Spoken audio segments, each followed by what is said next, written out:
ശരിക്കും പറഞ്ഞ എൻ്റെ അച്ഛമ്മയുടെ ചേച്ചിൻ്റെ മോളെ കുട്ടിയാ. എൻ്റെ അനിയത്തി തന്നെ. പക്ഷെ ശരിക്കും പറഞ്ഞ എൻ്റെ സ്വന്തം അനിയത്തിനേക്കാളും കൂടുതൽ സ്നേഹം ഇവക്ക് എന്നോട്. ആ അതെനിക്കറിയാം. അത് നമ്മൾ വീട്ടിൽ ചെന്നപ്പോഴേ നിങ്ങൾ രണ്ടുപേരും കൂടെ ഇരുന്ന് ചിരിച്ച് കളിച്ച് ഓരോ കാര്യങ്ങൾ പറയുന്ന കണ്ടപ്പോൾ തന്നെ എനിക്ക് മനസ്സിലായി. അതെന്താണെന്നറിയോ, അവള് കല്യാണം കഴിഞ്ഞിട്ടേ പൂനെയിലേക്ക് പോയതിനു ശേഷം സത്യം പറഞ്ഞാൽ നല്ല മിസ്സിങ് ആയിരുന്നു. പിന്നെ ഇടയ്ക്കിടയ്ക്ക് ഇങ്ങനെ നാട്ടിൽ വരുമ്പോഴാണ് ഒന്ന് വിളിക്കുക. അപ്പൊ പിന്നെ ഞാൻ ഓടിച്ചെല്ലും. പിന്നെ ഉണ്ടാവും പണ്ടത്തെ കുറേ കഥകളും അവിടുത്തെ വിശേഷങ്ങളും ഒക്കെ. ഇതിപ്പോ അവര് ഫാമിലിയോടെ നാട്ടിൽ സെറ്റിലാകാന്ന് കേട്ടപ്പോ സത്യം പറഞ്ഞാൽ ഭയങ്കര സന്തോഷമായി. പക്ഷെ അവര് ഹൗസ് വാമിങ്ങിന് എന്താ കൊടുക്കുക? ഹൗസ് വാമിങ്ങിനിപ്പോ നമുക്കൊരു കാര്യം ചെയ്താലോ, ഒരു ബെഡ്റൂം സെറ്റ് കൊടുത്താലോ? നല്ലൊരു കട്ടിലും ഒരു വലിയ ഷെൽഫും. അയ്യോ, അതിനൊക്കെ ഒരുപാട് പൈസ വരില്ലേ? അധികമൊന്നും വരില്ല, ഒരു 10-40,000 രൂപയിൽ നല്ലത് കിട്ടും. 40,000? അത് കുഴപ്പമില്ല അല്ലേ? എൻ്റെ കല്യാണ സമയത്ത് എല്ലാവരും കൂടെ തന്നെ ഉണ്ടായിരുന്നു. എനിക്കൊരു വളയാണ് അവര് തന്നിട്ട് പോയത്. എടോ, അതിനെക്കുറിച്ച് ഇയാൾ അധികമൊന്നും ആലോചിക്കണ്ട. എന്തായാലും 2 ദിവസം കഴിഞ്ഞിട്ട് അവര് ഫർണിച്ചർ എടുക്കാൻ ചെല്ലല്ലേ, നീ വിളിച്ചു പറ ഞങ്ങൾ ഈ സാധനങ്ങളൊക്കെ എടുക്കുന്നുണ്ട്, നിങ്ങൾ അത് ഒഴിവാക്കിയിട്ട് ബാക്കി വാങ്ങിയാൽ മതി. എന്നാ ഞാൻ അവളെ വിളിച്ചു പറയാം.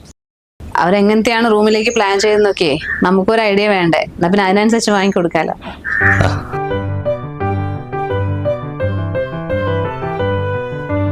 നീ പഴമൊക്കെ കഴിക്ക്. എത്ര നേരം അവിടെ കൊണ്ട് വെച്ചിട്ട്? അല്ലെങ്കിൽ തന്നെ കല്യാണം കഴിഞ്ഞ് പിന്നെ കോലം ഇല്ലാണ്ടായിപ്പോയി. ഇത്രയൊക്കെ മുന്നിൽ കൊണ്ടുവച്ച് എങ്ങനെ നമുക്ക് കഴിക്കാൻ പറ്റാ? എന്നിട്ട് എന്ത് തീരുമാനിച്ച്? 10-40,000 രൂപ ചെലവാക്കാനാ? അതിപ്പോ എന്തായാലും ചെയ്യണ്ടമ്മേ. കല്യാണ സമയത്തെ അവരെന്തോ വളയും മാലയ്ക്ക് അവർക്ക് കൊടുത്ത്, പിന്നെ മോശമല്ല നമ്മളൊന്നും ചെയ്തില്ലേ. അങ്ങനെ പറയാൻ നീ കൊടുക്കാൻ മാത്രമേ സമയം ഉണ്ടാവുള്ളൂ. ഇതേ അവളുടെ കുടുംബത്തിലും പോലും അല്ല, അവളുടെ ആരൊക്കെയോ വള്ളിയിലും പുള്ളിയിലെ ബന്ധുക്കാർക്കാണ് ഇത്രയും പൈസ ചെലവാക്കി കൊടുക്കുന്നത്. പിന്നെ അവളുടെ വീട്ടിലാണെങ്കിലോ നീ എത്രയായിരിക്കും കൊടുക്കുക? ഇങ്ങനെ കൊടുത്തുകൊണ്ടിരുന്നാലേ നീ മുടിഞ്ഞു പോകുകയുള്ളൂ മോനെ. നീ ശ്രദ്ധിച്ച് ഓരോരോ കാര്യങ്ങൾ ചെയ്തോ. അമ്മ എന്താ നീ പറയുന്നത്? അവർ രണ്ടുപേരും സ്വന്തം ചേച്ചിനെ അനിയത്തിനെ പോലെയാ. അത് മാത്രമല്ല, ഇന്നലെ അവർ വിളിച്ച് സംസാരിച്ചിട്ടുണ്ടായിരുന്നു, അത് നമ്മൾ ഇവിടുന്ന് കൊടുക്കുന്നത് ഇതൊക്കെയാണെന്ന് പറഞ്ഞിട്ട്. എടാ, ഈ പെമ്പിള്ളേർക്കില്ലേ അവരുടെ വീട്ടിൽ എത്ര കൊടുത്താലും മതിയാവില്ല. നീ അറിഞ്ഞും കണ്ടും പരിമാറിക്കോ. ഇപ്പൊ വിളിച്ച് പറഞ്ഞല്ലേ ഉള്ളൂ, അല്ലാണ്ട് വാങ്ങിയിട്ടൊന്നും ഇല്ലാലോ. ആ വാക്ക് മാറ്റാനാണ് ഇപ്പൊ വലിയ പാട്. അതെങ്ങനെ വാക്ക് മാറ്റി പറയാ? അവരോട് പറഞ്ഞു പോയില്ലേ, അവരത് പ്രതീക്ഷിച്ചിരിക്കില്ലേ? ഇനിയിപ്പോ ഹൗസ് വാമിൽ നിന്ന് കയ്യും വീശി പോകാനാണോ? ഇന്ന് വൈകുന്നേരം അവർ ഫർണിച്ചർ എടുക്കാൻ ചെല്ലുന്നുണ്ട്. അപ്പൊ ഞാനാണ് ഇവളോട് പറഞ്ഞ് അവരെ വിളിച്ചു പറയും ഞങ്ങൾ ഇതും കൊണ്ട് വരുന്നുണ്ട് എന്ന്. അതുകൊണ്ട് അവൾ അവരെ വിളിച്ചു പറഞ്ഞു. ഇനിയിപ്പോ അവരത് വാങ്ങില്ല, പിന്നെ ഹൗസ് വാമിന് പോകുമ്പോൾ നമ്മളിങ്ങനെ കൈ വീശി പോകാൻ പറ്റുമോ? അതിന് വെറും കൈയോടെ എന്തിനു പോകുന്നു? 1000-2000 അവിടെ പോയി കവറിടണം. അത്രയ്ക്കുള്ള ബന്ധുവല്ലേ എനിക്കുള്ളൂ. പിന്നെ അവൾക്ക് അവർ സ്വർണം കൊടുത്തിട്ടുണ്ടെങ്കിൽ ആ കടം നീ അല്ല വീട്ടേണ്ടത്, അത് അവളെ വീട്ടുകാരാ. ഇനിയിപ്പോ നീ അത് അവരുടെ അടുത്ത് പറഞ്ഞു. ഇനി വാക്ക് മാറ്റി പറയാൻ പറ്റില്ലെങ്കിൽ ഒരു കാര്യം ചെയ്യ്, നിങ്ങൾ അവളുടെ വീട്ടുകാർ ഒരുമിച്ച് പോ. ആ സാധനം ഇല്ലേ അവളുടെ വീട്ടുകാരെ കൊണ്ട് വാങ്ങിപ്പിക്ക്.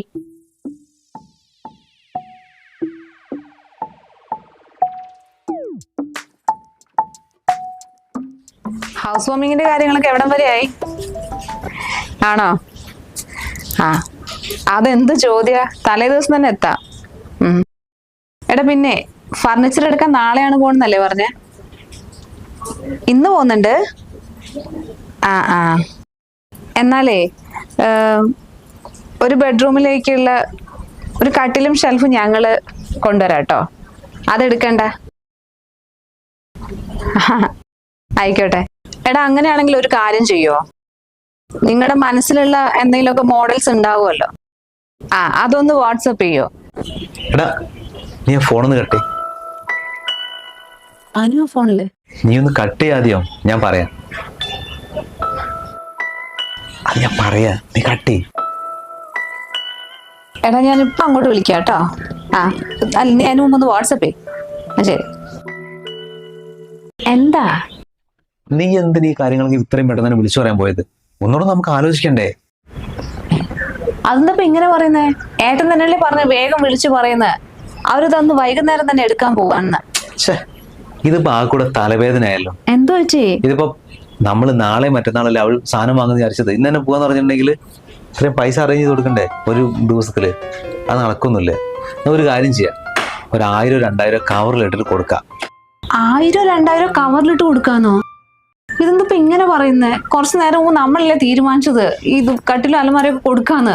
40,000 രൂപ നമ്മൾ ഏട്ടൻ എന്താ പറഞ്ഞത്? അതൊന്നും വലിയ പൈസ ഒന്നല്ല, നമുക്ക് ചെയ്യാം എന്നൊക്കെ പറഞ്ഞിട്ട് പിന്നെ എന്തിനാ എന്നോട് വിളിച്ചു പറയാൻ പറഞ്ഞത്? ഇത് പാവ നാണക്കേടായില്ലേ? ഹൗസ് വാമിങ്ങിന് 1000-2000 രൂപ ഇത്രയും വിളിച്ചു പറഞ്ഞിട്ട് കൊണ്ടുപോയി കൊടുത്താൽ എനിക്ക് എങ്ങനെ അവരെ ഫേസ് ചെയ്യാൻ പറ്റുക? അതൊന്നും നിനക്ക് പ്രശ്നമാവാണ്ടിരുന്നാ പോരെ. എന്തായാലും നിന്റെ വീട്ടിൽ നിന്ന് നല്ലൊരു സാധനം കൊടുക്കുമല്ലോ. എന്തിനാണ് പിന്നെ ഒരു വീട്ടിൽ നിന്ന് 2 പേര് കൊടുക്കാൻ നിൽക്കുന്നത്? ഒരു കാര്യം ചെയ്യ്, നീ അമ്മേനെ വിളിച്ചു നോക്കാം, അമ്മ എന്താ കൊടുക്കുന്നതെന്ന്. ഇനിയിപ്പോ വല്ല സോഫ എന്തെങ്കിലും കൊടുക്കാനാണ് പ്ലാനെങ്കിൽ നീ അമ്മേനോട് പറ, ഒരു കട്ടിലും ഷെൽഫും കൊടുക്കുക, സോഫ കൊടുക്കണ്ടെന്ന്. പിന്നെ ഹൗസ് വാമിന്ന് നമ്മൾ എല്ലാവരും കൂടെ ഒരുമിച്ച് അങ്ങോട്ട് പോകും. നീ ഓൾറെഡി വിളിച്ചു പറഞ്ഞല്ലേ നമ്മൾ ഇന്ന സാധനങ്ങളൊക്കെയാ കൊണ്ടുവരുന്ന ഗിഫ്റ്റ് ആയിട്ടെന്ന്. അവന് നമ്മളിത് കൊടുക്കുമ്പോൾ അവര് വിചാരിച്ചോളും ഇത് നമ്മുടെ ഗിഫ്റ്റ് ആണെന്ന്. അതുപോലെ നിനക്ക് ആര് കൊടുത്താലെന്താ, സാധനം അവിടെ എത്തിയാ പോരെ.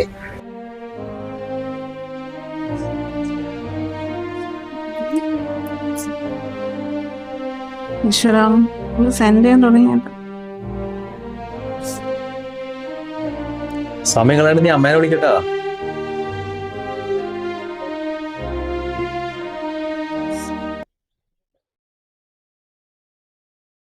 അല്ല, വീട്ടിലേക്ക് വിളിച്ചിട്ട് അമ്മ എന്ത് പറഞ്ഞു? ഞാൻ വിളിച്ചു, പക്ഷെ ഈ കാര്യം സംസാരിച്ചു. അത് പറയാണ്ടിരുന്നേ, അവര് ഫർണിച്ചർ എടുത്തിട്ടുണ്ടാവില്ലേ? എടുക്കട്ടെ, അതിനെന്താ. ഹൗസ് വാമിങ്ങിന് ഇനിയും ദിവസങ്ങളുണ്ടല്ലോ, അപ്പോഴത്തേക്ക് എത്തിച്ചാ പോലെ സാധനം. എടോ അതല്ല, നിന്റെ വീട്ടുകാർ എന്താ വാങ്ങുന്നത് നമുക്കറിയോ? അവര് ചെന്നിട്ട് വല്ല ഫ്രിഡ്ജോ ടിവിയോ വാഷിംഗ് മെഷീനോ അങ്ങനെ എന്തെങ്കിലും വാങ്ങി നമ്മൾ എന്ത് ചെയ്യും? നമ്മൾ അവർക്ക് കൊടുക്കാന്ന് പറഞ്ഞ കട്ടിലും ഷെൽഫും അല്ലേ, അതന്നെ വാങ്ങിപ്പിക്കണ്ടേ? അതൊന്നും ഏട്ടൻ കാര്യാക്കണ്ട. അവർ ഇന്നോ നാളെയോ ചെന്നിട്ടൊന്നും എടുക്കാൻ പോകണമെന്നില്ല. ഹൗസ് വാമിങ്ങിന്റെ തലേ ദിവസം എടുക്കും. അപ്പൊ പിന്നെ എന്തായാലും എന്നോട് പറയും. പിന്നെ എനിക്ക് ഈ കാര്യം ഫോണിലൊക്കെ വിളിച്ചു പറയണ ഒരുമാതിരി മോശമല്ലേ ഏട്ടാ. എന്നോട് ഇങ്ങോട്ട് ചോദിച്ചാലോ നമ്മളെന്താ കൊടുക്കണത്. അപ്പൊ ഞാൻ എങ്ങനെ പറയാം നിങ്ങളിത് കൊടുക്കുന്നത്? തൽക്കാലം ഞാനൊരു ദിവസം അവിടെ ചെല്ലട്ടെ, എന്നിട്ട് നേരിട്ട് കാര്യങ്ങൾ അവതരിപ്പിക്കാം. ഏട്ടൻ പറഞ്ഞ സാധനം തന്നെ അവരെ കൊണ്ട് കൊടുപ്പിച്ചാ പോരെ? അത് ഞാൻ ഏറ്റു. ആ അത് മതി, നീ മറക്കല്ലോ. ഇനിയിപ്പോ അവര് വേറെ വല്ലതും കൊണ്ടു കൊടുത്താലേ നമ്മുടെ മാനം പോകും. വില പോകുന്ന കേസാ. നീ എന്തായാലും റെഡി ആയിട്ട് പെട്ടെന്ന് വാ, വേഗം വരണം കേട്ടോ, വൈകല്ലേ. ഞാൻ വരാം. അമ്മേ, ഞങ്ങളൊന്ന് പുറത്തു പോവാണേ. പുറത്തേക്കോ? ഇപ്പൊ എന്തിന്? അതമ്മേ, അവള് പാദസരം പൊട്ടിപ്പോയി, അത് മാറ്റി വാങ്ങാൻ പോവാ. അത് ഇടാൻ പറ്റുന്നില്ല. അതിപ്പോ എന്തിനാ മോനെ ഇത്രയും തിരക്കിട്ട് മാറ്റാൻ പോകുന്നത്? അത് മാറ്റിയാലേ പറ്റുള്ളൂ വല്ല നിർബന്ധമുണ്ടോ? അതല്ലമ്മേ, അവൾക്ക് ആ കൂടെ ഒരു പാസരേ ഉള്ളൂ, അതാണ് പൊട്ടിയത്. പിന്നെ അവൾ എന്നോട് കുറെ ആയി പറയുന്നത് അത് മാറ്റി കൊടുക്കാൻ. ഇത്ര ദിവസം സമയം കിട്ടിയില്ല, പിന്നെ ഇന്നും ഒന്ന് ഫ്രീ ആയത്. ഇന്നും പോയില്ലെങ്കിൽ അത് അവിടെ തന്നെ കിടക്കും. എന്തിനാ മോനെ സ്വർണത്തിന് ഇത്രയും വിലയുടെ സമയത്ത് അത് മാറ്റാൻ പോകുന്നത്? പിന്നെ അത് മാത്രമാണോ, ആ കാലിലിട്ട് നടക്കുമ്പോ എവിടെയെങ്കിലും ഒന്ന് വീണ് പോയാലോ അതിലേറെ വിഷമാവില്ലേ? ഇതിപ്പോ അമ്മ പറയുന്നതൊക്കെ ശരിയാണ്, പക്ഷെ സാധാരണ അവൾ ഇടുന്നതല്ലേ. ആ അതുകൊണ്ട് തന്നെയാണ് ഞാൻ പറയുന്നത്, നീ പോയി പാദസരം മാറ്റി അവൾ കാലിലിട്ട് തുടങ്ങിയ നിനക്ക് എന്തെങ്കിലും ഒരു ആവശ്യം അവൾ ഊരിത്തരോ പണയം വെക്കേ? ഇല്ല.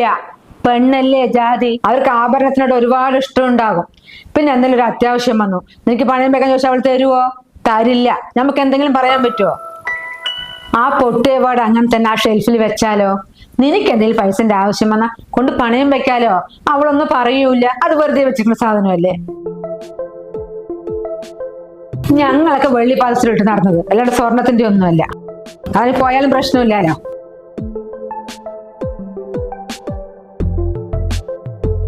ആ നീ ഇവിടെ നിൽക്കായിരുന്നോ? ആ കുറച്ച് തുണി ഉണ്ടായിരുന്നേ ഉണങ്ങാനുണ്ട്, അത് മറന്നുപോയതാ. അങ്ങോട്ടേക്ക് ഒരു മരം ചാഞ്ഞു നിന്നിട്ട് അതിൽ പുഴുവും മുഴുവൻ വീഴുന്നു. അപ്പൊ അവിടുത്തെ കുറെ തുണികൾ എടുത്ത് ഇവിടെ ഇട്ടതാ. ആ എന്തായാലും നന്നായി. പിന്നെ നമുക്കിപ്പോ ഈ പാദസരം മാറ്റണം എന്ന് അത്രയ്ക്ക് നിർബന്ധമുണ്ടോ? അയ്യോ, അത് മാറ്റില്ലെങ്കിൽ പ്രശ്നാ, തീരെ ഇടാൻ പറ്റുന്നില്ല. എടാ അതുകൊണ്ടല്ല, ഇതിപ്പോ ഒരു വളയോ മാലയൊക്കെ ആണെങ്കിൽ എന്തായാലും ശരിയാക്കണം, അത് ഉപയോഗിക്കണ്ടേ. ഇതിപ്പോ പാദസരല്ലേ, അത് വീട്ടിലെങ്കിലും എന്താ കുഴപ്പമുള്ളത്? പിന്നെ അത് മാത്രമല്ല, ഇൻ കേസ് അതെങ്ങാനും പൊട്ടി എവിടെയെങ്കിലും വീണ് പോയെങ്കിൽ നീയും അറിയില്ല. ഇതിപ്പോ മാറ്റി എടുക്കുമ്പോഴാണല്ലോ നമുക്കൊരു ടെൻഡൻസി ഉണ്ടാവുക അതൊക്കെ എടുത്തിടാൻ. നീ പൊട്ടിയ സാധനം അങ്ങനെ ഷെൽഫിൽ എടുത്ത് വെക്കുന്നല്ലേ നമുക്കൊരു സേഫ്റ്റി. നീ ഒരു കാര്യം ചെയ്തു, ഒരു വെള്ളീന്റെ പാസരം വാങ്ങിട്ടോ.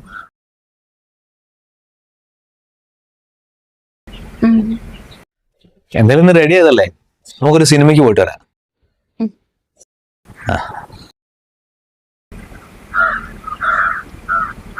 ഇത് ചെറിയൊരു കാര്യല്ലേ? ഇന്ന് വരെ നീ പറഞ്ഞ എന്തെങ്കിലും ഒരു കാര്യം സാധിച്ചു തരണ്ടോ? ഇല്ലാലോ.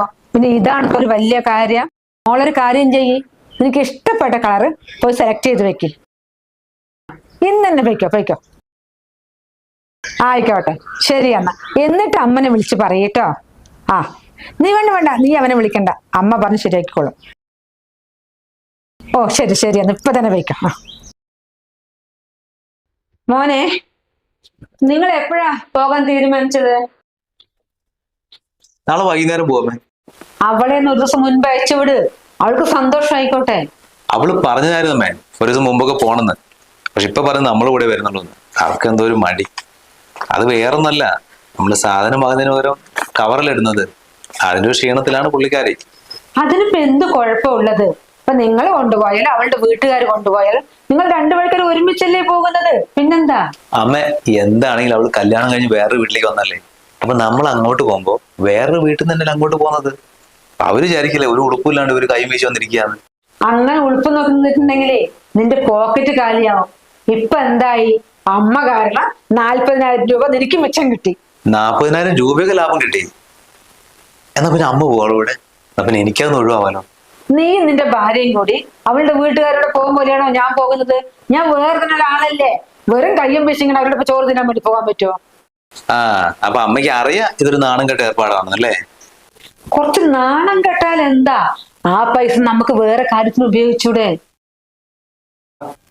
ഇപ്പൊ തന്നെ അനുമോള് വിളിച്ചിട്ട് ഭയങ്കര കരച്ചില്. എന്തിന്? അവളുടെ സ്കൂട്ടി കേടുകൊണ്ട് എത്രയായി? അവരോട് എത്ര വർഷം പറയാ വാങ്ങിച്ചു കൊടുക്കണ്ടേ? ആ കല്യാണം കഴിഞ്ഞ ടൈമിൽ നമ്മള് വാങ്ങിച്ചു കൊടുത്തതല്ലേ. ഇതിപ്പോ മിനിഞ്ഞാന്ന് എവിടെയോ പോയിട്ട് വരുമ്പോ ഇടവഴി വെച്ച് നിന്നത്രേ. എന്നിട്ട് ഏതോ ചെക്കന്മാര് വന്ന് വണ്ടി വർക്ക്ഷോപ്പിൽ കൊണ്ടുപോയി. എന്റെ കുട്ടി അവിടുന്ന് ഓട്ടോ പിടിച്ചിട്ട് വീട്ടിലേക്ക് വന്നിരിക്കുക. അതിനെന്തിനാണ് അവൻ തന്നെ വാങ്ങിക്കൊടുക്കാൻ നിൽക്കുന്നത്? അവക്കും ജോലിയില്ലേ, അവക്കും വാങ്ങിക്കൂടെ?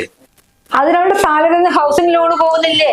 എന്നാൽ എന്തമ്മേ, ഒരു 2,000-3,000 രൂപ മാസം കൊടുത്തൊരു സ്കൂട്ടി വീട്ടിലെത്തിച്ചൂടെ? മോനെ, ഹൗസിംഗ് ലോണ് വേറെ, സ്കൂട്ടിന്റെ വേറെ. ഇത് രണ്ടും പോയി കഴിഞ്ഞാൽ എന്തെങ്കിലും അവന്റെ കയ്യിൽ കുറച്ച് പൈസ വേണ്ടടാ. അമ്മ ഇപ്പൊ എന്താ പറഞ്ഞു വരുന്നേ? ഞാനിപ്പോ എന്താ പറയാൻ പറ്റുന്ന വെച്ചാ, വെറുതെ കളയാൻ. പക്ഷെ 40,000 രൂപ എന്തായാലും നിന്റെ കയ്യിലുണ്ടല്ലോ, അതെടുത്ത് അവൾക്ക് കൊടുക്ക്. പിന്നെ ബാക്കി അവൾ അവന്റെ കയ്യോ കാലോ പിടിച്ച് ചേർത്തി വാങ്ങിച്ചോട്ടെ ഒരു വണ്ടി. പിന്നെ വേണമെങ്കിൽ ചെറിയൊരു ലോൺ എടുത്താൽ പോരെ, അധികം പൈസ അടയ്ക്കേണ്ട വരില്ലല്ലോ. അമ്മ ഇപ്പൊ പറയുന്ന ആ പൈസ എടുത്തിട്ട് അവക്ക് കൊടുക്കാനാ? നമ്മളല്ലാണ്ട് വേറെ ആരാ അവളെ സഹായിക്കുക? ഞാനാണെങ്കിൽ അവളടുത്ത് വാക്ക് കൊടുത്തും പോയി. മോനൊരു കാര്യമേ, ആ പൈസ എടുത്ത് അവൾക്ക് കൊടുക്ക്. അത് ശരി. അപ്പൊ അമ്മ ഇത് മനസ്സിൽ കണ്ടിട്ടായിരുന്നു അല്ലെ ഹൗസ് വാമിങ്ങിന് നമ്മൾ അങ്ങോട്ട് ചെയ്യാന്ന് പറഞ്ഞ കാര്യം ചെയ്യണ്ടെന്ന് പറഞ്ഞേ? അയ്യോ, ഞാൻ അങ്ങനെ പറഞ്ഞിട്ടൊന്നുമില്ലേ. ഞാൻ പറഞ്ഞ മോനെ, ഞാൻ അവളോട് പറഞ്ഞല്ലോ നീ വേണമെങ്കിൽ 1,000-2,000 കൊടുക്കുന്നുള്ളത്. നിന്റെ കുടുംബക്കാരുടെ ഒപ്പം പോയാൽ പോരെ. അപ്പൊ സാധനം അവര് കൊടുക്കട്ടെ, നിങ്ങൾ പുറകെ പോയാ പോരെ. അങ്ങനെ. അപ്പൊ അമ്മ പറഞ്ഞ കാര്യമാണല്ലേ മോൻ അതേപടി അവിടെ ഒന്ന് പ്രസംഗിച്ചിട്ട് പോയത്? ഞാൻ വിചാരിച്ചത് നിങ്ങളുടെ തീരുമാനമായിരിക്കുന്നു. അപ്പൊ എന്റെ കുടുംബക്കാരുടെ മുമ്പില് എന്നെ നാണം കിട്ടിയാലും കുഴപ്പമില്ല, അമ്മയുടെ പ്ലാന് വിജയിക്കണം. കൊള്ളാം. നീ എന്താ അവനോട് ഇങ്ങനെ പറയുന്നത്? ഈ വീട്ടിലെ പൈസ പോകുമ്പോഴേ എനിക്ക് നല്ല ദണ്ണുണ്ട്. ഓ, അപ്പൊ പാദസരത്തിന്റെ കാര്യം ഇങ്ങനെ തന്നെ പറഞ്ഞാണോ? വെള്ളി പാസരം ഭാര്യക്ക് ഇട്ട് കൊടുക്കുന്ന? വെള്ളി പാസരം പോരെ, സാധാരണ ഇവിടെയൊക്കെ നടക്കുന്നതല്ലേ. അത് വീണ് പോയാലോ ഗോൾഡ് ഇട്ടാ. ഓ, അപ്പൊ മോന് സ്വന്തമായിട്ട് തീരുമാനങ്ങളും അഭിപ്രായങ്ങളും ഒന്നുമില്ല. അമ്മ എന്റെ ഡമ്മി പീസ്. അവനെ ഈ പോത്ത് പോലെ വളർന്നോ താടി മിശയ്ക്ക് വന്നെന്ന് മാത്രമേ ഉള്ളൂ. അല്ലാതെ ഇത്രയും വലിയ വലിയ കാര്യങ്ങളും തീരുമാനിക്കുന്ന ബോധമായിട്ടില്ല. അതിപ്പോ എനിക്ക് മനസ്സിലായി. അപ്പൊ നിനക്ക് കാര്യങ്ങളൊക്കെ മനസ്സിലായില്ലേ? ഇനിയിപ്പോ എന്താ ഞാൻ പറഞ്ഞു തരാം. നമ്മൾ ആദ്യം എങ്ങനെയൊക്കെയാണ് ഇവിടെ തീരുമാനിച്ചത് അതുപോലെ തന്നെ കാര്യങ്ങൾ അങ്ങ് പൊയ്ക്കോട്ടെ. നീ വഴി തലേദിവസം പൊയ്ക്കോ, എനിക്ക് ഒരു കുഴപ്പമില്ല. എന്ന് വെച്ചാല് അമ്മ പറയും, ഞാൻ അനുസരിക്കും. മൂപ്പർ ഇങ്ങനെ നോക്കി നിൽക്കും അല്ലേ? അതിനിപ്പോ നീ എന്താ പറയുന്നത്? നീ പറയുന്നതനുസരിച്ച് എന്റെ മോൻ തുള്ളണമെന്നാ? അത് ഈ സുഭദ്രാദേവി ഉള്ളത്ര കാലം അത് നടക്കില്ല മോളെ.